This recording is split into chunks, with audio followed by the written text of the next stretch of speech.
የአሜሪካው ፕሬዝዳንት የቅርብ ጊዜ እርምጃዎች ከማን ወገን ናቸው የሚል ጥያቄ አስነስቷል። በእርግጥ ትራምፕ ከሩሲያ ወይስ ከዩክሬን ወገን ናቸው የሚል ጥያቄ ሲነሳባቸው ይህ የመጀመሪያ አይደለም። በአሁኑ ወቅትም ዶናልድ ትራምፕ ሩሲያ ለኢራን ጠላቶች የስለላ መረጃ በመስጠት ክስ እየቀረበባት ቢሆንም ክሱን ችላ ብለው ሩሲያ ላይ የነዳጅ ማዕቀብ የማንሳት አማራጭ ማቅረባቸው የሽልማት ያክል ነው። ሩሲያ ወደ ሙሉ የኤክስፖርት አቅም መመለስ በገቢያዋ ላይ ቢያንስ $50 ቢሊዮን ይጨምራል። ይህም ለወታደራዊ ዘመቻዋ ትልቅ ስኬት ይሆናል። ለዩክሬን ደግሞ እንዲህ ያለው የትራምፕ ውሳኔ ዩክሬን ለሩሲያ የተጠናከረ ጥቃት የሚያጋልጥ ነው። ቮሎዲሚር ዜሌንስኪ አስቀድሞ የመካከለኛው ምስራቅ ጦርነት አገራቸውን የበለጠ ተጋላጭ እንዳደረጋት አስጠንቅቀዋል። በዚህ ሁኔታ ላይ በሩሲያ ላይ የተጣለው የነዳጅ ማዕቀብ መነሳት ከፍተኛ ውድቀት ነው። ይህንና ተያያዥ ጉዳዮችን በዓለም አቀፍ ትንታኔ ዘገባችን እንመለከተዋለን። አበረ ስሜነ ነኝ።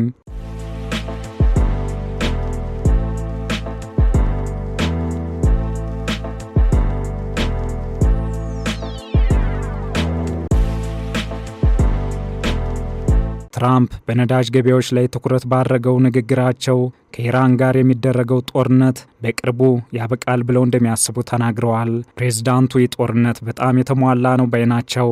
በቂ ድል እንዳገኙም ተናግረዋል። ትራምፕ በጋዜጣዊ መግለጫቸው በነዳጅ ላይ ያለው ጭማሪ ለመፍታት ያላቸውን እቅድ ይፋ አድርገዋል።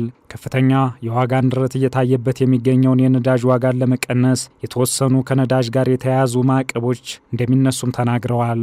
የመካከለኛው ምስራቅ ጦርነት በነዳጅ ላይ የፈጠረውን ቀውስ እስኪስተካከል በአንዳንድ አገሮች ላይ የተጣሉ ማዕቀቦችን ማንሳት አማራጭ ተደርጎ እንደተወሰደም ጠቁመዋል። ከነዚህም ሀገሮች መካከል ሩሲያ አንዷ ናት። ይህ ውሳኔ ምንም እንኳን ትራምፕ ለየትኛው ወገን ናቸው ለዩክሬን ወይስ ለሩሲያ የሚል ጥያቄን ቢያስነሳም ለአሜሪካ ብሔራዊ ጥቅምን ያስቀደመ ተደርጎ ተወስዷል። በዚህ ውሳኔ ዩክሬን የበለጠ በሩሲያ የመጠቃት አደጋን የፈጠረ ከመሆኑ በላይ አሜሪካ ከእስራኤል ጋር በመሆን በኢራን በከፈቱት ጦርነት ምክንያት በዓለም አቀፍ ገበያው ላይ ለተፈጠረው ቀውስ ከተጠያቂነት ለማምለጫ የተወሰደ እርምጃ ነው። በአሜሪካና እስራኤል ከፍተኛ ኪሳራን ያስተናገደችው ኢራን ከኃይል የበቀል እርምጃ በተጨማሪም ዓለም አቀፍ የነዳጅ እንቅስቃሴን በማወክ በሚፈጠረው ኢኮኖሚያዊ ቀውስ ጠላቶቿ ጫና ውስጥ እንዲገቡ የማድረግ ስትራቴጂካዊ መንገድ እየተከተለች ነው። ይህ የኢራን ቆራጥ እርምጃ በእርግጥም ግቡን በትክክል ከወዲሁ መምታት ጀምሯል። ዓለም አቀፉ የነዳጅ ገበያ $100 በላይ ጨምሯል። መላው ዓለም በተለይም አውሮፓና እስያ በዚህ ጉዳይ ጭንቅ ውስጥ ገብተዋል። ይህን ተከትሎ አሜሪካ ለዩክሬን ቁልፍ አጋር ብትሆንም የሁለቱ ባላንጣዎች ሚዛን ተደርጎ የሚወሰድ አይደለም፣ ጊዜያዊ ችግር የወለደው መፍትሄ እንጂ። አሜሪካ ከፓትሪዮት የአየር መከላከያ ስርዓት ውጪ በገንዘብም በቁስም ዩክሬንን እየደገፈች ለ4 ዓመታት ከጀርባ ሆና ሩሲያን ተዋግታለች። በዚህ ብቻ አልበቃትም። በሩሲያ ላይ ተደጋጋሚ ማዕቀብ በመጣል የሩሲያ አውዳሚ የጦር መሳሪያዎች የሚተፉት እሳት እንዳይኖር ጥረት አድርጋለች። በመሃልም በአሸማጋይነት ተከስታ ያልተቋረጠ ነገር ግን ተስፋ አስቆራጭ የሚባል ውጤት በተደጋጋሚ አስተናግዳለች።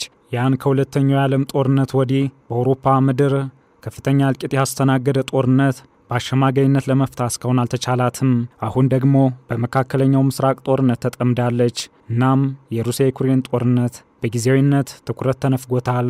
ይህ ለሩሲያ ድርብርብ መልካም አጋጣሚዎችን ፈጥሯል።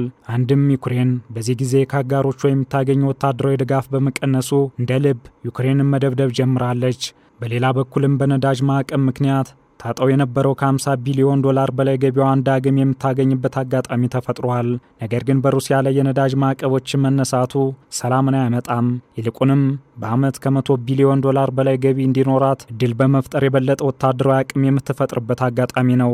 ይህም የማይቀር ነው እየተባለለት ለሚገኘው የሩሲያና የአውሮፓ ጦርነት ከፍተኛ ዝግጁነትን ይፈጥራል። በተለይም ለዩክሬን ከፍተኛ አደጋን የደቀነ ነው። ትራምፕ ለዩክሬን የአሜሪካን ወታደራዊ ድጋፍ ካቋረጡ ከ1 ዓመት በላይ ሆኗቸዋል። ቮሎዲሚር ዜሌንስኪ የመካከለኛው ምስራቅ ጦርነት ዩክሬንን የበለጠ ተጋላጭ እንዳደረጋት ተናግረዋል። በዚህ ጊዜ ዩክሬን ለሩሲያ ሚሳኤሎች የበለጠ ተጋላጭ ሆናለች። ምክንያቱም የሩሲያን ባለስቲክ ሚሳኤሎች ለመመከት የሚያገለግሉ የፓትሪዮትና የታይድ መሳሪያዎች አጋሮቿ በመካከለኛው ምስራቅ ጥቅም ላይ እየዋሉ በመሆኑ ነው። የሩሲያ የስለላ መረጃዎች ኢራን አሜሪካና እስራኤልን እንድታጠቃ ረድቷታል የሚሉ ክሶች እየተሰሙ ባለበት በዚህ ጊዜ ሩሲያ ወደ ሙሉ የነዳጅ ኤክስፖርት አቅም መመለስ የሚያስችላት ማዕቀብ ለማንሳት አማራጭ ሀሳብ መቅረቡ የችግሩን ግዝፈት የሚያጎላ ነው። ኢራን ከሩሲያ ሰላዮች ያገኘችው መረጃ በባህረ ሰላጤ ውስጥ ያሉትን የአሜሪካ ጦር ሰፈሮች እንድታጠቃ ረድቷታል። በዚህም ቢያንስ 6 የአሜሪካ ወታደሮች ተገድለዋል። የትራምፕ እርምጃ ለአሜሪካ ብሔራዊ ጥቅም ቅድሚያ መስጠት እንደሆነ ይታመናል። ነገር ግን የተጣለውን ማዕቀብ ለማንሳት የቀረበው ሐሳብ ተጨማሪ ውድቀት ሊያስከትል ይችላል። ውሳኔው በትራምፕ ላይ አንዳንድ የሀገር ውስጥ ተቃውሞችን ይፈጥራል። ዋነኛው የተቃውሞ ጉዳይ የኢራን አጋር የሆነችው ሩሲያን ለመርዳት መሞከር ተደርጎ መወሰዱ ነው። በአሁኑ ጊዜ አሜሪካ ከኢራን እየደረሰባት ላለው የበቀል እርምጃ ከጀርባ ሩሲያ አለች። ኢራን በአሜሪካ ጦር ሰፈሮችና ተባባሪ ተቋማት ላይ በፈጸመችው የሚሳኤል ጥቃት ላይ የተጠቀመችውን ቴክኖሎጂ ሩሲያ በማቅረብ ተሳትፋለች። አሜሪካ በኢራን የበቀል እርምጃ ከ140 በላይ ወታደሮች በተጨማሪ በቢሊዮን ዶላሮች ቁሳዊ ኪሳራን አስተናግዳለች።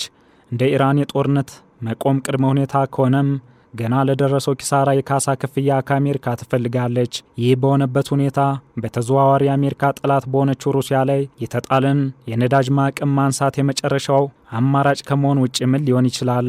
ትራምፕ አማራጭ ሀሳቡን ያቀረቡት የዚህ ዓመት የሁለቱ ፕሬዝዳንቶች የመጀመሪያ የሆነ የስልክ ጥሪን ተከትሎ ነው።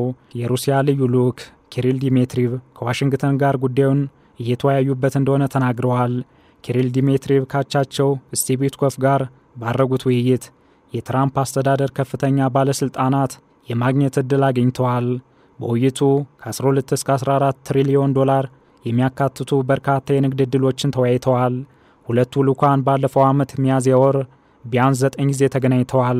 በሩሲያ ላይ የተጣሉትን ማዕቀቦች ማንሳት ዩክሬን የሩሲያ የቅድመ ሁኔታ ጥያቄዎች እንድትቀበል ሂደቱን ሊያፋጥንም ይችላል። ከቅድመ ሁኔታዎቹ መካከል ዩክሬን በምስራቅ የሀገሪቱ ክፍል ውስጥ በሩሲያ የተያዙባትን ግዛቶች እንድትተው ይጠይቃል። ዩክሬን ደግሞ ትራምፕ ለዩክሬን ሰላም ለማምጣት ከልብ የሚፈልጉ ከሆነ በሩሲያ ላይ የተጣለውን ማዕቀብ ማራዘም እንዳለባቸው ያምናሉ። ያ ካልሆነ የሩሲያ የጦር መሳሪያ አቅም የበለጠ ይፈረጥማል።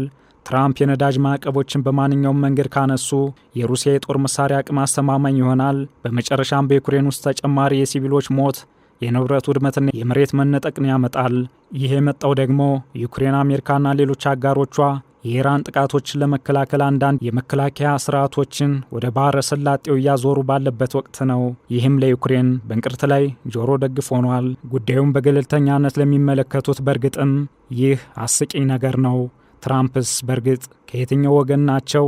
ይህ ጥያቄ የሩሲያ ዩክሬን ጦርነት እስከሚጠናቀቅ ድረስ ይቀጥላል። ዓለም አቀፍ ትንታኔ ዘገባውን ስናዘጋጅ ዘ ኢንዲፔንደንት፣ ዘ ኬብ ኢንዲፔንደንት እና ዋሽንግተን ፖስትን በዋቢነት ተጠቅመናል።